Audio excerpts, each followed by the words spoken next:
House Appropriations Subcommittee on Environment, Great Lakes, and Energy will come to order. Clerk, will you please take the roll? Chair Cavett. Here. Representative Morton. Here. Representative Markkinen. Here. Representative Steckloff. Representative Price. Here. Mr. Chair, 4 of 5 members are present. A quorum of the subcommittee is present. All right, thank you. Rep. Price moves to approve the minutes from February 24th, 26. There being no objections, the minutes are approved. And welcome everyone today. We have a presentation by the Michigan Department of Environmental, Great Lakes, and Energy on geological resource management programs. Any introductory comments that you'd like to make, or come on up, you're ready, if we're ready for you. We do have to hold each folks to 20 minutes today though, so we've got a lot of people who want to speak, and I'm glad you're all here to educate us about geological services. So if you don't mind, Mr. Chairman, I think we were going to start with drinking water, since then geologic resources can roll right into your other testifier. Okay, yeah, that's not a problem. Survey. Okay, yeah, thank you excellent. for that. Of course. All right. Well, good afternoon, everybody. Nice to see you again. Travis Boskill, Deputy Director with the department. You'll see me a lot in these next few weeks with a rotating cast of characters next to me. So Eric Oswald, our Drinking Water Division Director, is going to walk you through. You'll all remember, you saw these faces last year. They gave you pretty much a high-level overview of the division, the work that they do. These will look a little different this time around. They're going to give you some updates maybe on some things that they've been focused on, and then highlight things on the horizon that we think are either hot issues, things the committee should be aware of, maybe things touching on budget areas, but didn't want to kind of trot the same group out in front of you with the same information 2 years in a row. So with that, I will turn it over to the expert here, Eric, to run us through. Thank you. Appreciate the opportunity to come talk to you about drinking water and environmental health in the state of Michigan. So I wanted to start off by letting you know who we are in the Drinking Water Environmental Health Division. And I'm very proud to work with a dedicated and passionate group of about 190 engineers, scientists, geologists, sanitarians, and administrative support. We are 97% staffed, which is fully staffed. We take the resources that you all provide for us very seriously. We are aggressive about hiring, training, and retaining those folks and getting them to work for the state of Michigan. So definitely appreciate the FTEs we've gotten in the past, and that increase in staffing has allowed us to make great progress in permits and our sanitary surveys, which are our inspections of public water systems in the state of Michigan. So what do we do? Primarily we oversee public water supplies. There are about 10,000 of them in the state of Michigan, too many, but I'll get into that a little later. And I'm going to concentrate kind of on the safe drinking water aspect of the division, but we also oversee environmental health through campground permits, swimming pools. We oversee well drilling codes and well drillers and permit them. We do source water protection of all our water supplies in the state, and we regulate on-site wastewater disposal. So for public water supply, I wanted to go in a little more detail here. It's a big job in the state of Michigan. The division has to accomplish approximately 2,300 sanitary surveys. Those are inspections of water supplies in the state every year. That's 463 at the large community water supplies and about 1,800 at smaller water supplies. We work with our local health department counterparts to get that job done. It's a lot of work. Where we find issues at these supplies, we work with them to get them back into compliance and make corrections in a reasonable amount of time. We also have, and I wanted to point out, we have a drinking water concern system that anybody can use to flag drinking water issues. We get those and we respond to them. That equates to about 40 community water supplies per engineer. That's a lot of water supplies. We expect our engineers to know these supplies, to get out there to know the people, so that when their issues arise, they know them. They know the supply, they know what's going on, and they can provide the technical assistance. That's a big part of our job, is providing technical assistance to these water supplies. So real quick, I wanted to show you a map of where our water supplies are. We have the most public water supplies in the country, second only to the state of Wisconsin. So it's a big job. Quite frankly, just have too many of them. Next slide. So there's some good news with the additional personnel and additional resources you all have been kind enough to provide for us. We have completely eliminated the backlog of permits in our division. We processed almost 700 permits last year. We worked very hard to reduce the permit load per engineer by distributing workload across our 9 district offices. It used to be Warren and Detroit handled the most, and they would get very backlogged.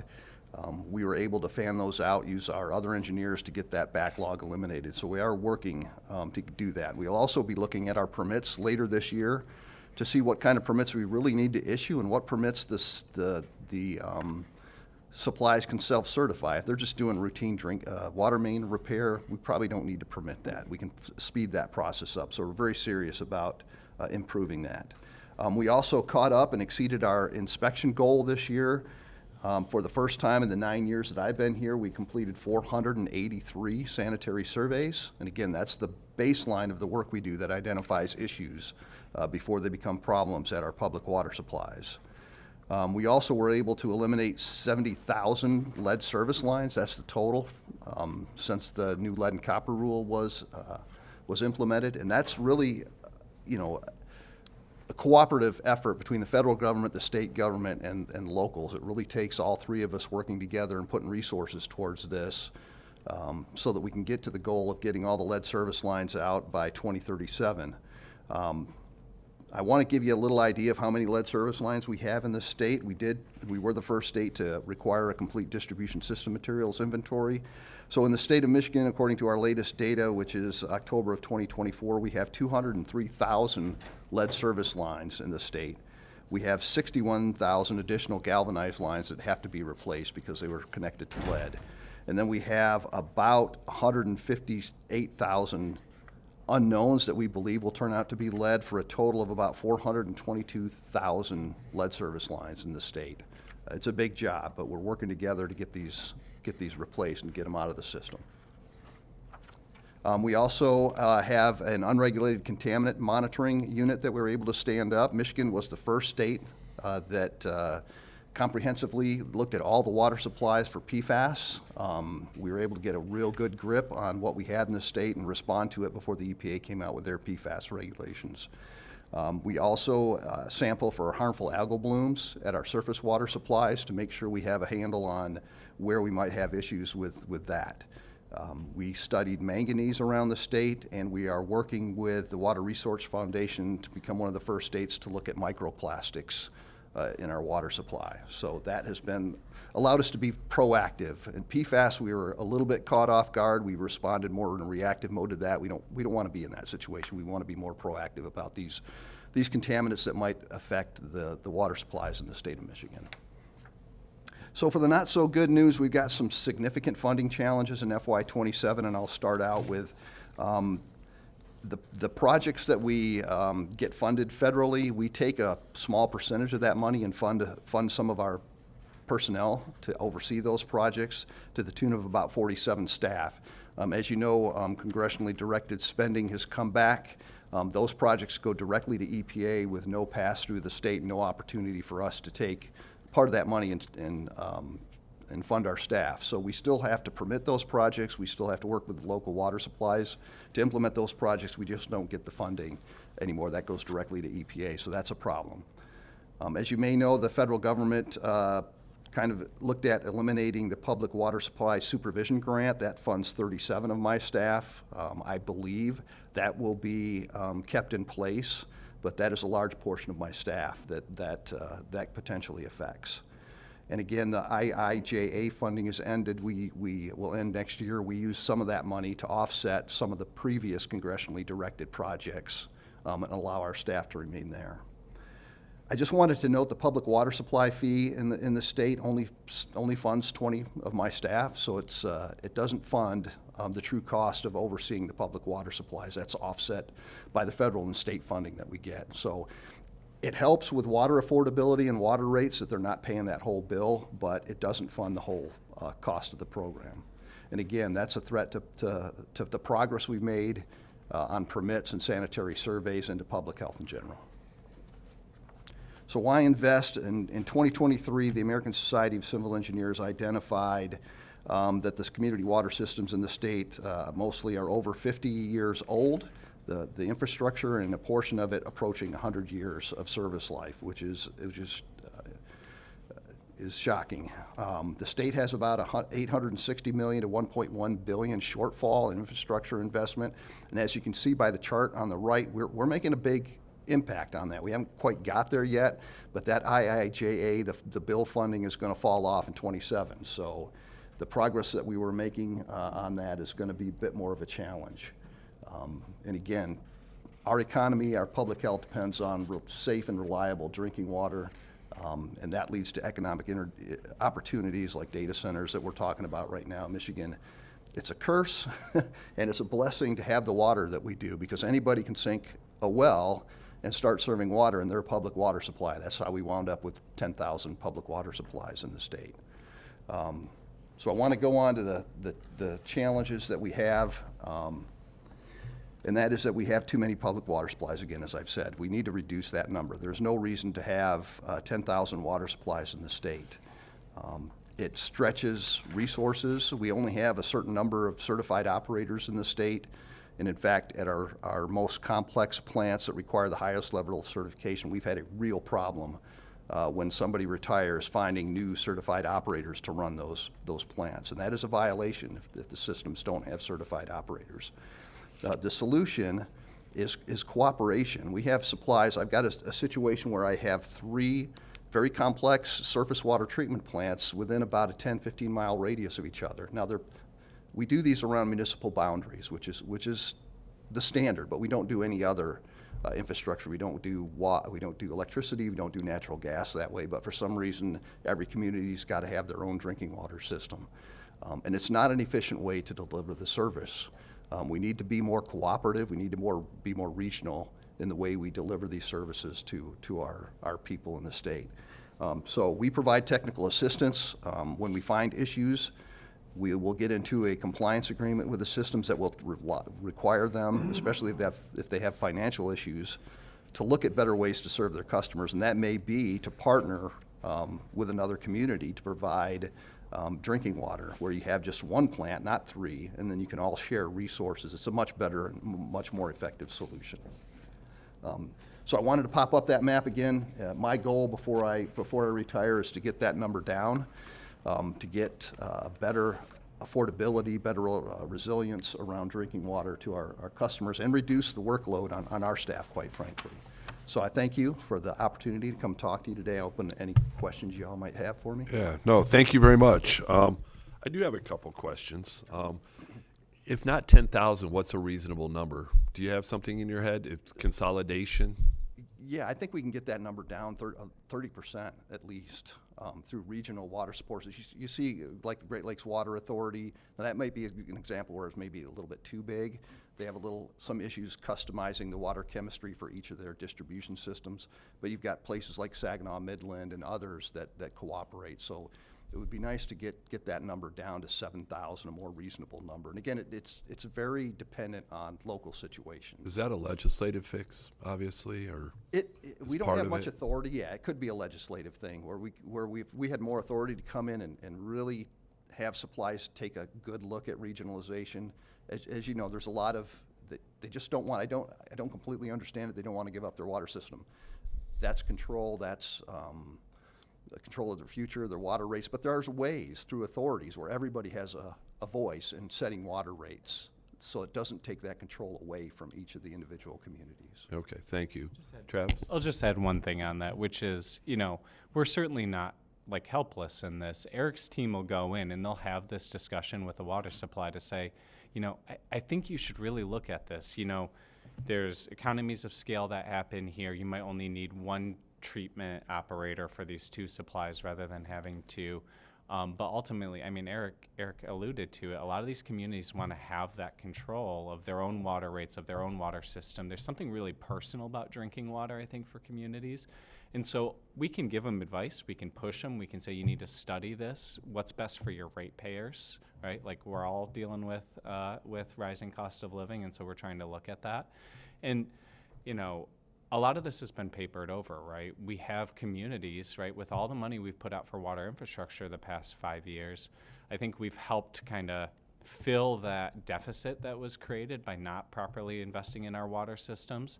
But, you know, in my head, I'm now thinking 20 years down the line when these investments that we just did they're deteriorating again. Is there going to be another slug of state and federal money to plug that hole? Or have we figured out how to run water systems a little more sustainably that they've been investing over these next 2 Okay, decades? thank you for that.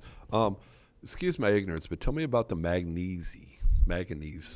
Yeah. It's manganese is a vital nutrient, so it's actually in baby formula, but it's found a lot of times with iron in our systems, and it's found a lot of times in natural well water. It's a naturally occurring, I don't want to call it a contaminant, it's actually a nutrient, but too much of it, especially for infants, is a bad thing. So we're looking around the state to see where we have naturally occurring manganese and where we need to install treatment to remove the manganese. And we've had several issues in the Upper Peninsula where we've had to issue advisories because we've had manganese in the drinking water above the limits that are safe for infants and And children. what does that affect? Is that a cancer-causing agent? No, it's then not if a it's too cancer-causing high? agent. It causes issues. I'd have to go back and look at it. I can't, but it's too much of it is a bad thing. Okay. And again, they're already getting in the formula. You add more of it on top of that in the water that you're providing. So children, looking at children. Okay, thank you. Another one here, real quick, shifting gears. New campground permittings. What's the number one hiccup that stops the growth or that permit applications are seeing that they're not following through on? I'm not sure I could identify one issue. There's a lot of local codes they have to comply with. The provision of drinking water and sewage tends to be an issue. The site size and the basic safety setup can be an issue.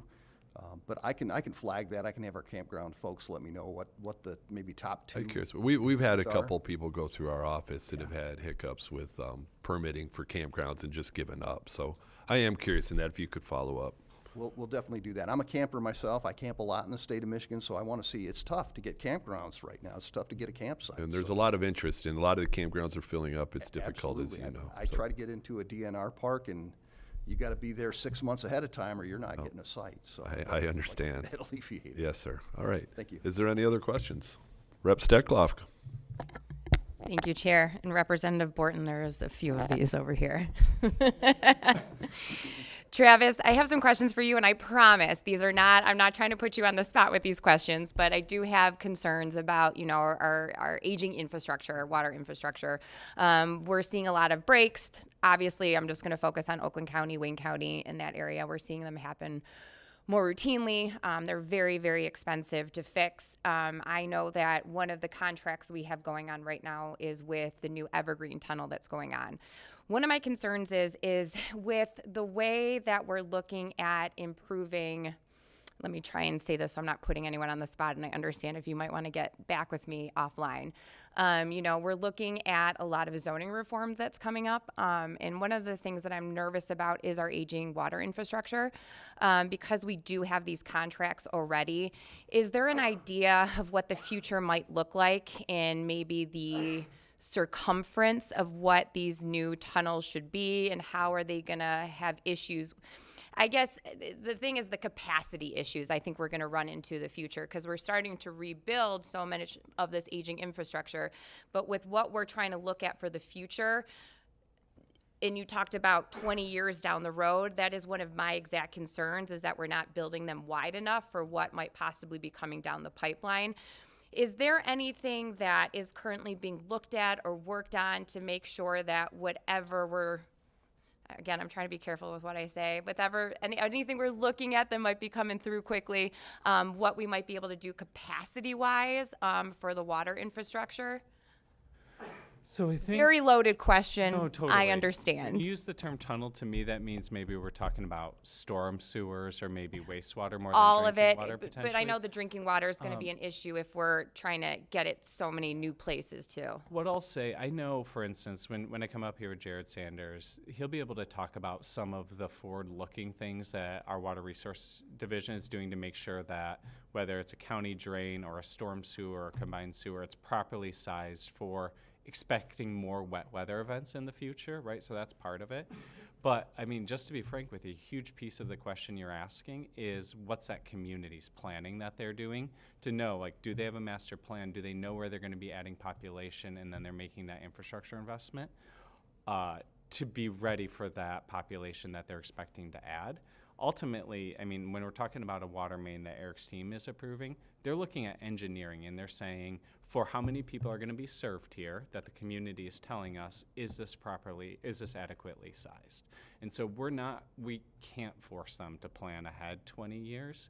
It falls a lot on that community. I don't know if there's anything you want to add. Yeah, and we want to be careful about, a lot of them do want to build large diameter water mains, but the problem is if they're in a dead end and they're too big for what they're serving right now, then you've got water age issues, and the longer water sits in the pipe, the worse that is for us. So we try to strike a balance between future development. If they have a new customer on deck and they know they're going to get there, then that's easier. But if they're planning, for 25 years down the road and they plan on having a data center here, it's hard to get a large diameter approved because we are concerned about that water age, and it'll sit there. Appreciate it. Thank you. Rep Steckloff. Price? Rep Price. Well, since you're the one who said data center, I feel like I need to do a follow-up here. How, if we have data centers who don't have the closed loop systems and are plugging in our municipal water, how can we ensure that they are paying for the infrastructure improvements that they might need? Yeah, obviously they are going to be a customer. Usually, there's two ways they can do it. They can put their own wells in, provide their own water, and Adams Group would take a look at that as far as impact on the aquifers. But they'd be a customer of a community water supply. In other words, and they will have to pay their own way in a rate that's negotiated. We have no role in that, but they have to negotiate a rate for their water usage from the community water supply that pays for that infrastructure and that water that they might use in that. Just a tiny clarification on that, right? MPSC, they look at rate setting between the data center and the public utility. In water systems, we have no say in that rate making, right? So that is, again, directly between that local water supply and that data center. Eric keyed into, they could be getting it from the local water supply, in which case he's got to look at supply capacity, or they might be pulling it from the ground, in which case you get to ask Adam about it, who's coming up next after Eric. All right. Thank you. Rep Borton. Thank you, Chair Cavett. Eric, thank you for being here today. Appreciate your presentation. Are there any water line projects right now in the hopper for the northern lower peninsula that you're aware of? As far as like water mains? Right, yeah, the water. Yeah, I'm sure they're I don't know, I haven't read them off the top of my head, but definitely we have the revolving fund that funds a lot of those projects and rates. Some of the systems do them on their own dime, but we can get a list of them to you. Are there any lead lines projects? Yes. So there's quite a few. Yeah. It sounds like you're starting to get a good handle on and getting a lot of them changed out. What's next? What's next after you finally get to the point where you're satisfied that they have been all switched out? Well, lead is still going to continue to be a problem because of premise plumbing. You have old fixtures, you have internal plumbing that has lead issues, but it'll be a huge step in getting these lead lines and getting that public health hazard out of the way. But we'll still need to look at corrosion control, controlling the pH of the water for that household plumbing. But it's a one-time cost, and that's the great thing is once we're done with it, we've eliminated that huge health hazard, and it's a one-time cost to get these things out of our system. Okay, thank you. All right. Thank you very much. Thank you. Appreciate it. Well Bring done. Adam up here.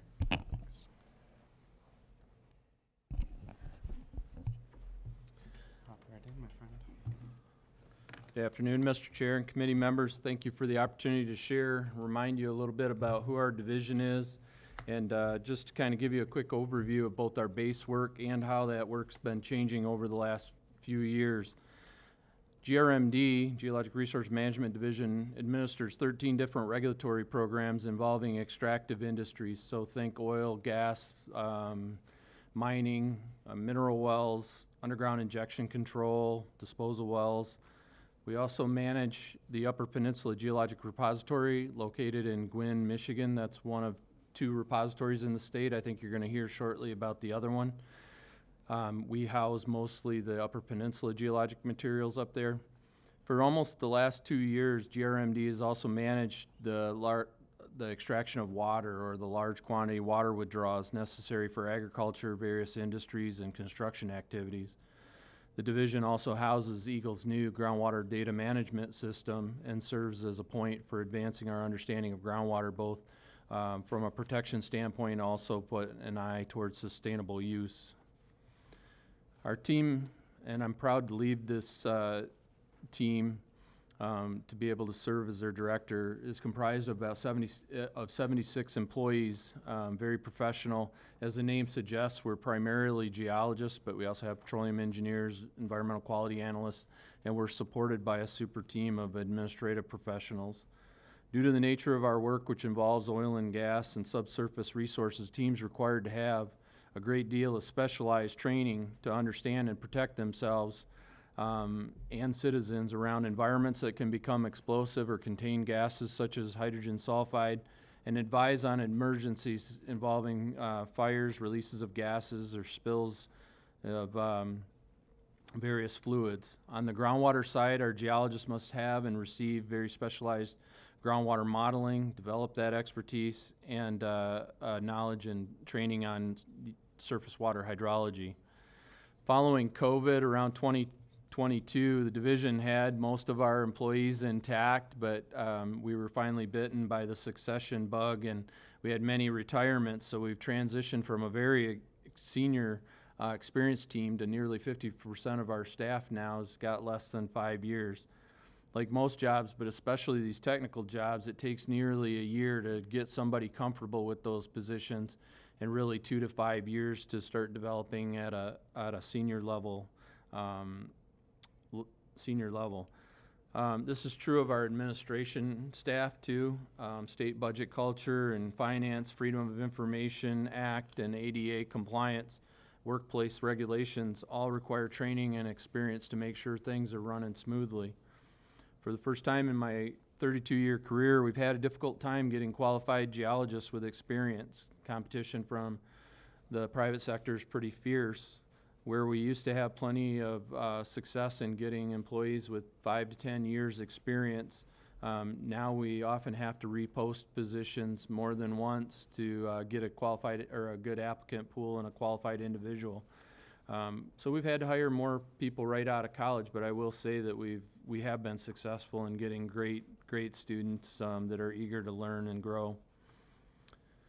I put on this slide our division mission, which is very similar to other EGLE divisions from a standpoint of protection of public health, safety, and the environment. But additionally, due to the work that we do, there's significant and dominant rights involved with mineral and water extraction. Mineral rights are a dominant state over surface rights. Pore space use is a right of the surface estate, and riparian water law allows owners to the right to reasonable use of those groundwater resources. Further, GRMD must apply concepts of conservation that balance these rights with the need to efficiently extract these resources for their value today as well as future generations. And these concepts are rooted in lessons learned from the lumbering era of Michigan, as well as early days of unregulated oil and gas development over 120 years ago. Our base work is the day-to-day business of these 13 extractive statutes permitting wells, mines, large quantity water withdrawals. We have the responsibility of permitting and siting, operations, and reporting through the life of the project. Our oil and gas inspectors do nearly 20,000 inspections annually, plus or minus, and ultimately we're involved in making sure that there's proper closure and restoration of sites. Our focus is ensuring statutory requirements are met and adequate protections are maintained. In the mining industry, GRMD is committed to ensuring modern mining is accomplished with the best available engineering and management to ensure metals are available for their societal need, but doing so without creating a negative legacy. I would impress upon the committee how GRMD's work has been changing over the past several years. In addition to that base work, energy transition and geopolitics have highlighted the need for securing domestic minerals. And using subsurface geology in new ways to produce energy, develop critical minerals, and sequester carbon.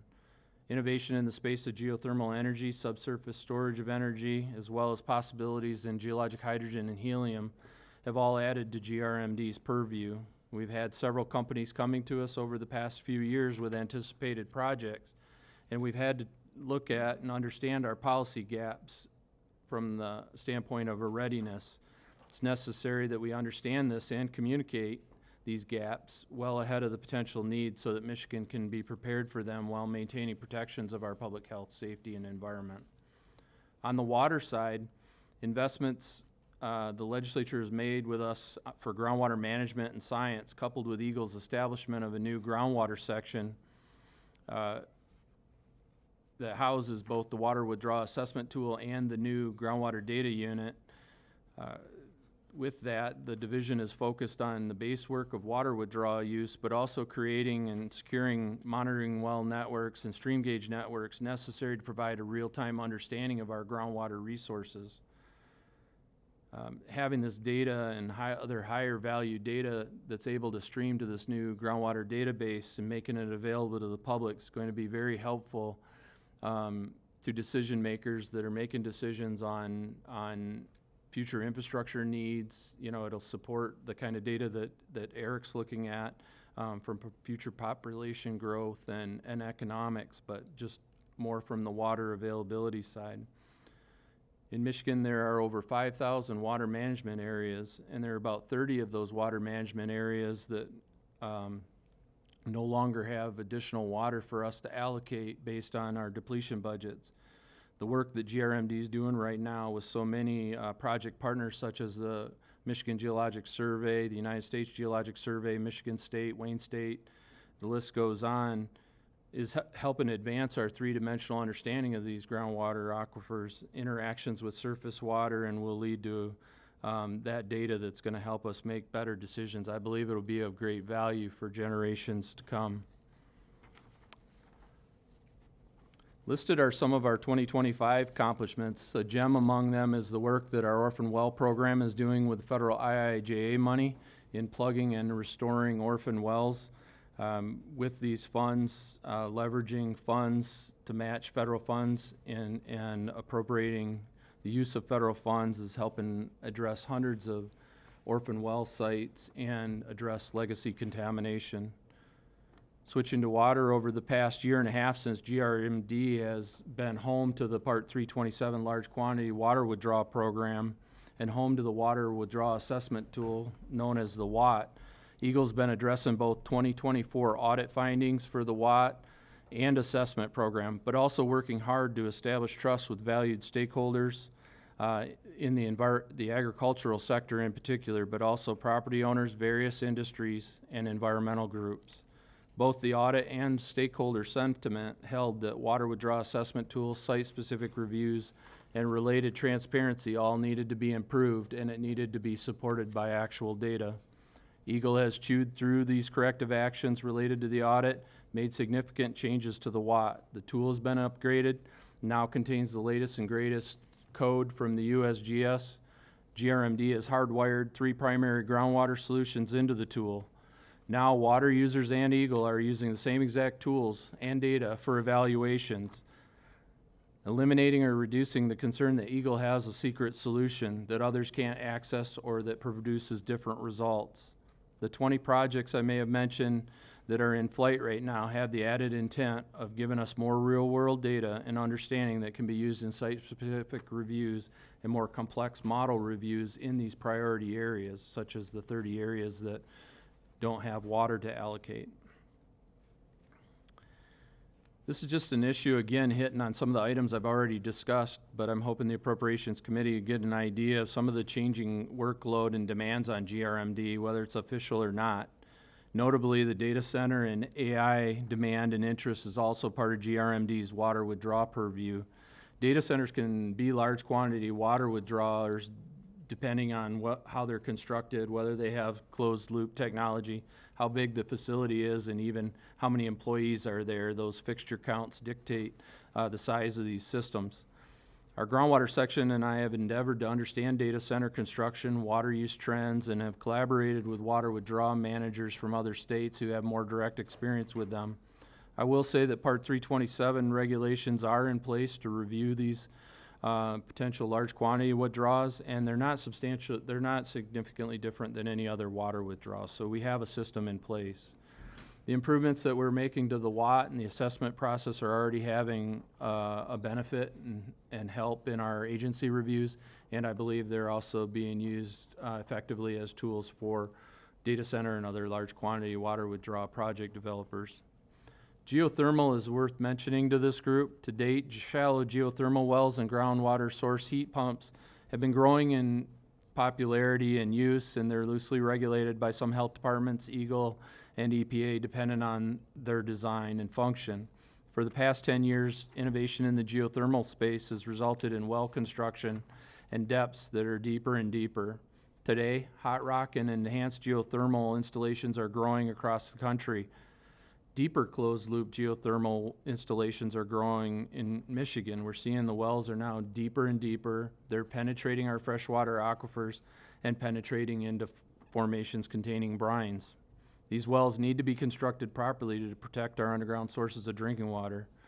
GRMD, our division, has lent expertise to drillers and health departments reviewing projects and have been working with the Drinking Water Environmental Health Division and other stakeholders to anticipate what deep closed loop and enhanced geothermal regulation may look like in Michigan. As a final note for appropriations, over the past 14 years, I've been very, very involved with our agency's IT and data management projects. I've seen the complexity grow and the impact of cybersecurity and accessibility requirements nearly double the cost of maintaining these systems. The data and records management systems are of great importance to the public and the industries that need access. They're necessary to manage our statutory permitting, monitoring, and reporting requirements. And the data and records have long retention periods due to the nature of our work, making these rising costs not optional. This can be something that's overlooked in our programs. In conclusion, I just want to greatly thank the legislature for supporting the work we're doing and continue to support the work we do for the citizens and industry.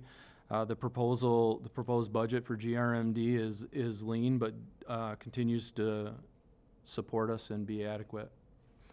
Thank you. All right. Thank you very much for that presentation.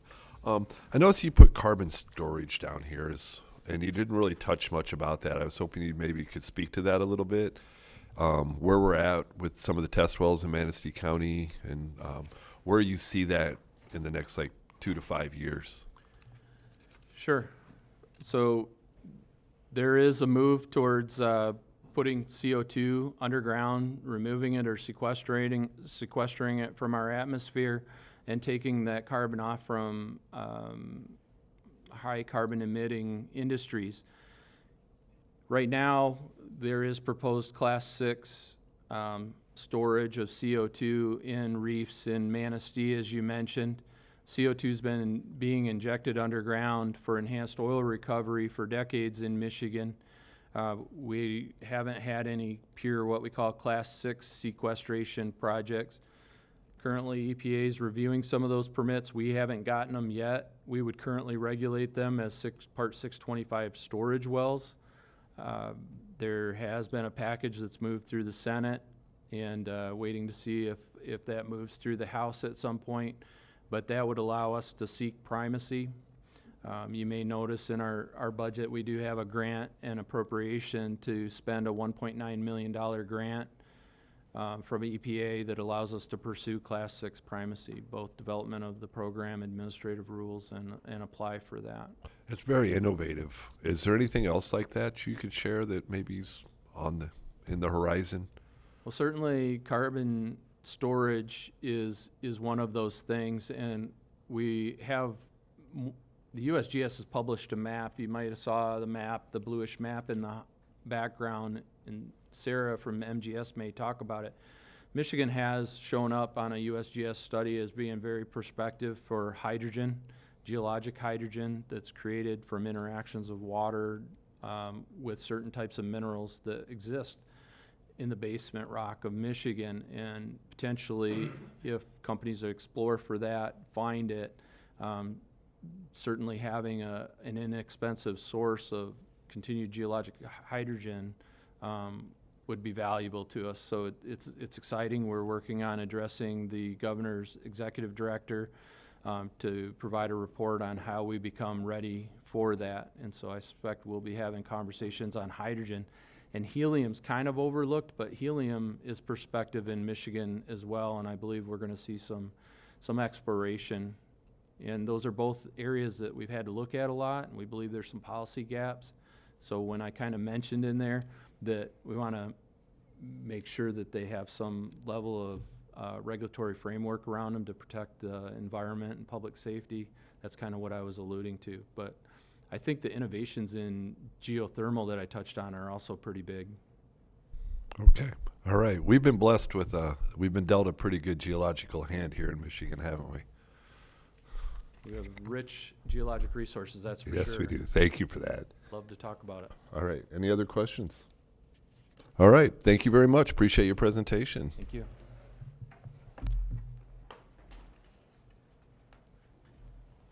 All right. Thank you very much. Come on up.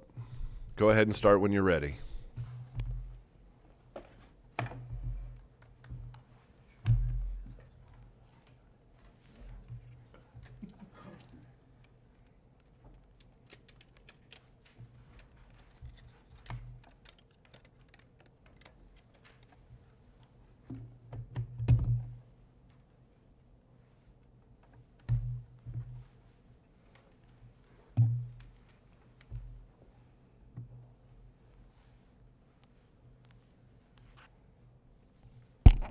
Good afternoon, Mr. Chair, members of the committee. I'm Fred Scheibele, I'm the Assistant VP for Government Relations at Western Michigan University. I just want to start briefly by thanking you and allowing us to have the time to come in.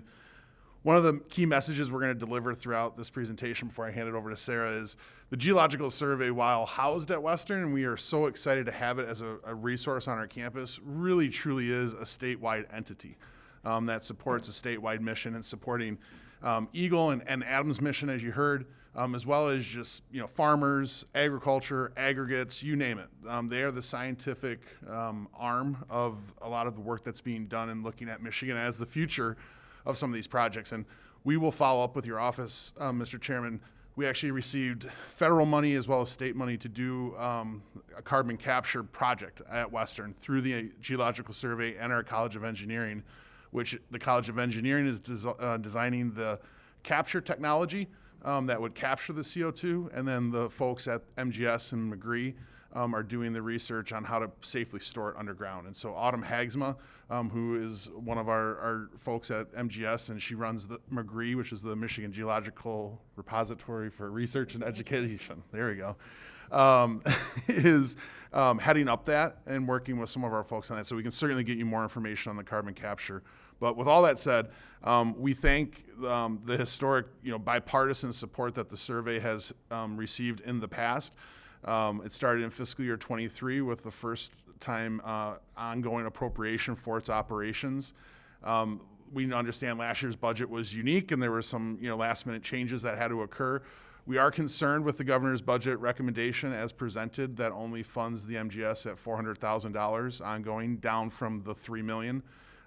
That will, and Sarah will outline why, will essentially shut down the efforts that MGS has been making and the progress that it's been making in the state. So we're hoping to work with the administration and our legislative partners to get those funds back up to that $3 million level, as you'll see in Sarah's presentation why it's so critical. So I will hand it over to Sarah and drive the ship. So thank you. Thank you, Fred. And can you hear me okay? All right. Good afternoon, Mr. Chair and subcommittee members. It's an honor to be here, and as Fred said, I'm Sarah Pearson, and I am the director of the Michigan Geological Survey at Western Michigan University, and I'm here to discuss this survey's statewide scientific role, the return on the state's investment since 2023, and why sustained operational funding is necessary to protect this investment. Oops. Nope, this one. So, yes. So the survey serves three core functions. We heard an awful lot from Adam about the work that they do with the geologic resources. And we dovetail into the work that they do and support their work. Because we serve as an independent science expert. We provide objective science that then the regulators, industry, communities can all use. We serve as a non-regulatory partner. We do not regulate. So we're a trusted technical expert with industry, with the communities, and also provide to the regulatory bodies. And third, Adam mentioned that they have the repository in the UP. We have the largest repository in Kalamazoo at Western, where we have over 600,000 linear feet of core and samples and cuttings and data that is publicly available, non-proprietary information. So we do not regulate, we provide the science that informs the decisions. And as an example of 3D, we've created educational tools that can be used to show the layers of the geology in our state. And we were talking about geologic hydrogen. And this shows the mid-continent rift where the continent failed to pull apart, and this is why the USGS put us on the map as being a good source of hydrogen. And I'd like Representative Markin to know we also have the UP printed out too. We do. So. We do. Absolutely. Is that done with a 3D printer? It was, yes. That's amazing. Thank Yes. you. Absolutely. So I want to talk about, Michigan runs on geology. It's our base. And looking at our GDP, over 100 billion plus of our economy runs on geology. It's a $20 billion impact for agriculture and infrastructure, energy, and mineral development. And indirectly, when we're talking about groundwater availability, how much water we rely on and how blessed we are in Michigan to have that water is because of our geology. And the geology dictates where the groundwater is. But the aggregate supply, land stability, as well as the infrastructure is all dependent on the geology. There's a lot of geologic work that goes on for us to make an investment above ground to make sure that the below ground is stable. And there's a high return on investment for geologic mapping. So the American Geosciences Institute and Association of American State Geologists did a study on the economic analysis of geologic mapping. And for every dollar of state investment, there's a $7 to $10 return of economic activity that in some situations was even upwards of $35 of return for every dollar invested. And in Michigan, and this is for the modern high-resolution mapping. So in Michigan, we have only 14 counties where we've been able to do this since 2023 and put these maps together. So 83% of Michigan still lacks the modern geologic mapping that can give us that return on investment for water systems, agricultural productivity, infrastructure. And so, as you can see, we've focused on Southwest Michigan as we've gotten ourselves up and running, but we already have plans and a proposal in the hopper to work on Monroe County because we know that the geology is important there, but we want to, our vision is to go statewide, but we can't do that without the support because the geologic mapping program that we have been in taking part in with the USGS is a 50-50 match. And what does the modern mapping look like? You can see the before, and that's a 1982 map that was hand-drawn, and that's a 1 to 500,000 scale. That's the map that we have for the state. And with our new mapping, Muskegon is the most recently county that we have published. We published it last fall using USGS match funding. We now have a high-resolution modern map that's done in GIS. is 1 to 62,500 scale, not 1 to 500,000 scale. So it's like comparing, your iPhone to your flip phone as far as technology goes. And we are also looking at depth. We are looking into the subsurface. We're looking at the glacial package, which is very complex, and trying to understand that. We have not had that with the flat 2D maps. So we are coming into this century and modernizing, and we're developing cross sections using LIDAR, geophysics, geochemistry. And through this work, we can even answer some of Eric's questions about where the manganese is, because it's naturally occurring, or where the arsenic is. And those are some of the efforts that we've got with this modern mapping. So the investment since 2023, we can demonstrate that we have measurable results. 1.76 million in MGS cost share has leveraged 12.4 million in partner funding. So that's federal and some state funds, as well as even some private funding projects. Local government as well. Allegan County's been one of them. And our portfolio is 14.1 million in value, and that's an 8-to-1 return on the investment in the survey. And we have an opportunity pipeline. There's more out there. We have staffed up. We have experts, those geologic experts that are hard to find. We're finding that across the board in our profession, that geologists are difficult to find who have the expertise. We've built a team that is now putting together proposals where we're competing on the federal stage, national stage. It was 29 million that we have already put forth this year. And we just saw a $171.5 million offering coming out of the Department of Energy for geothermal work. And we're already looking at that proposal and how can we partner and work with others so that we can take advantage of that and better understand how maybe we can bring that to Michigan, as Adam has suggested.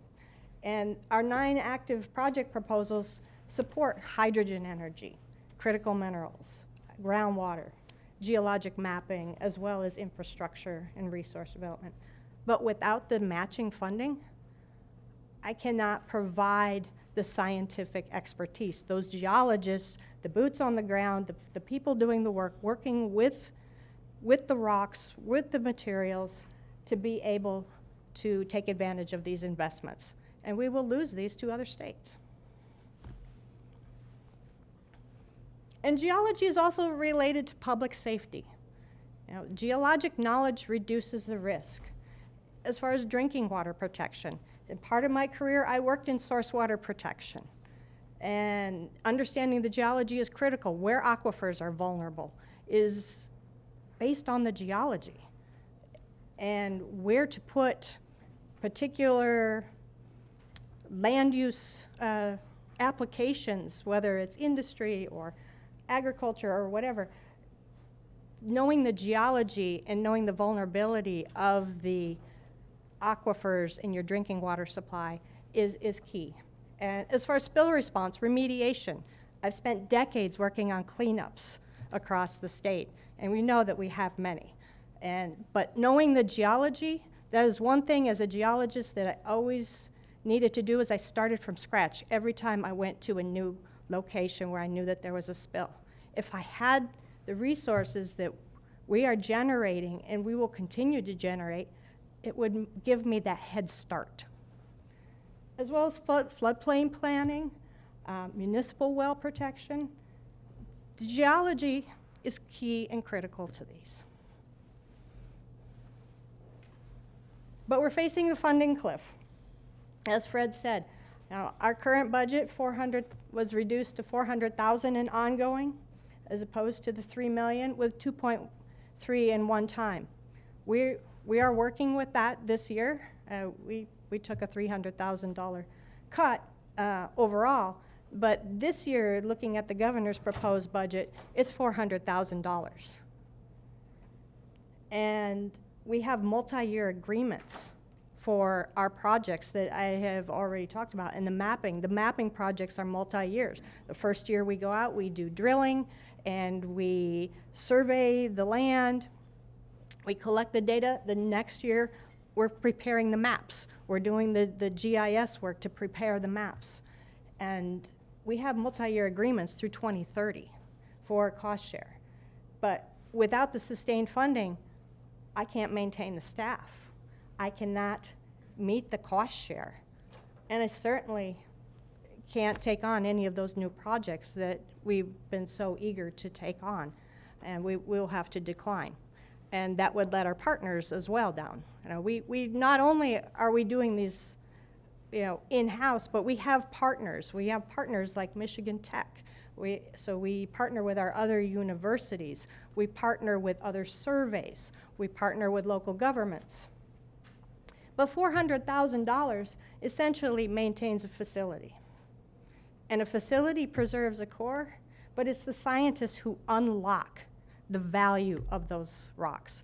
Otherwise, if you walked into our warehouse, and I'd love to invite you to come out and see it, and see our rocks. It's like the Indiana Jones warehouse where we have pallets of rocks up on scaffolding, but those rocks don't have any meaning unless we have the scientists there.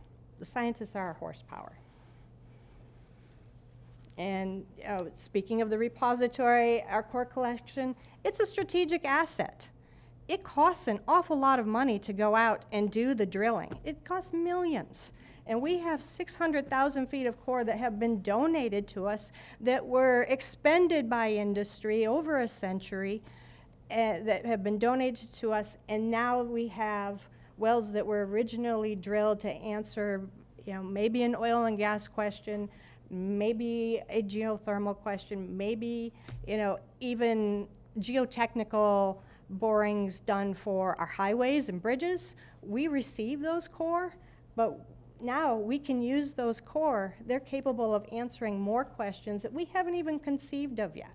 Whether it's the hydrogen that we're thinking about or the carbon capture, we're evaluating the rocks that we have to make sure that they have good seal properties so that if we put something in the ground, we don't want it coming back out.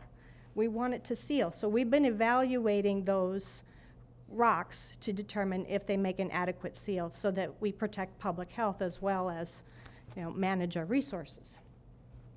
And additionally, Michigan has already invested $6 million in a brand new corporate repository that we are just starting the construction on, and it will be done by the end of this year. So we've been fortunate with $3 million from EGLE and $3 million from the Department of Education to build this repository as well as laboratory space. So WMU has provided institutional financing for us to add the laboratory spaces that we need to this repository so that we can do the imaging, we can do the testing on the core, and we can start answering these questions and provide this information to the state. You know, we are different from industry because it's not proprietary. We are here to serve the state.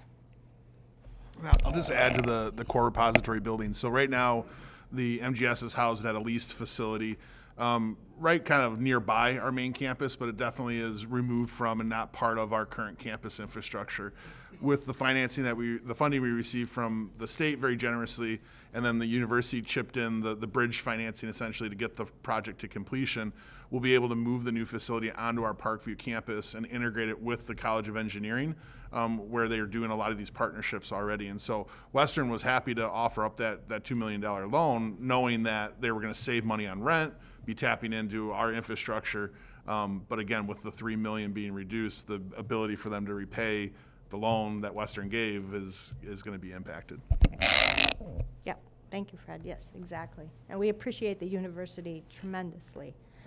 So our ask is to have our $3 million in funding restored as ongoing so that we can sustain the statewide scientific capacity and protect the capital investment of the new repository, preserve our federal competitiveness so that we can go after those grants, and support local and state decision makers, support the regulators, support the local communities. as well as overall, the more we know about the subsurface, we reduce the long-term public costs because we have lowered the risks.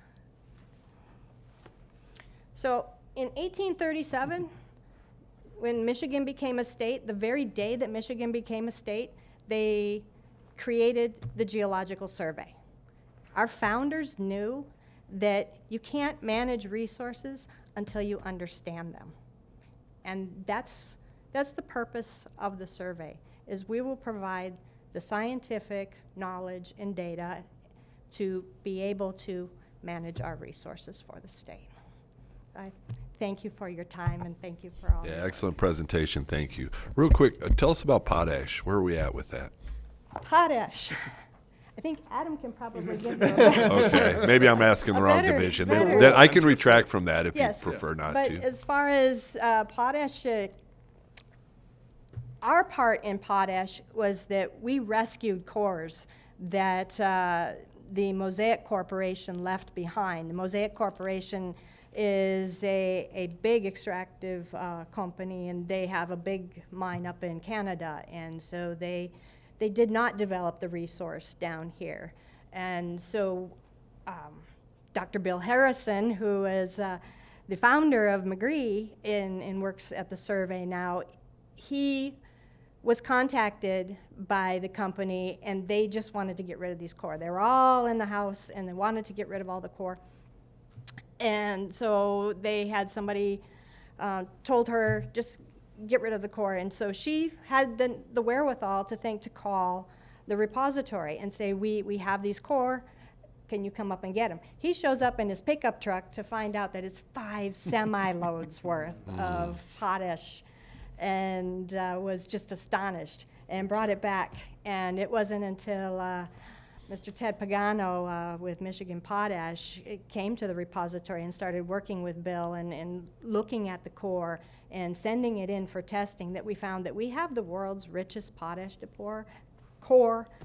deposit a mile and a half below Michigan. Yep. Okay, thank you.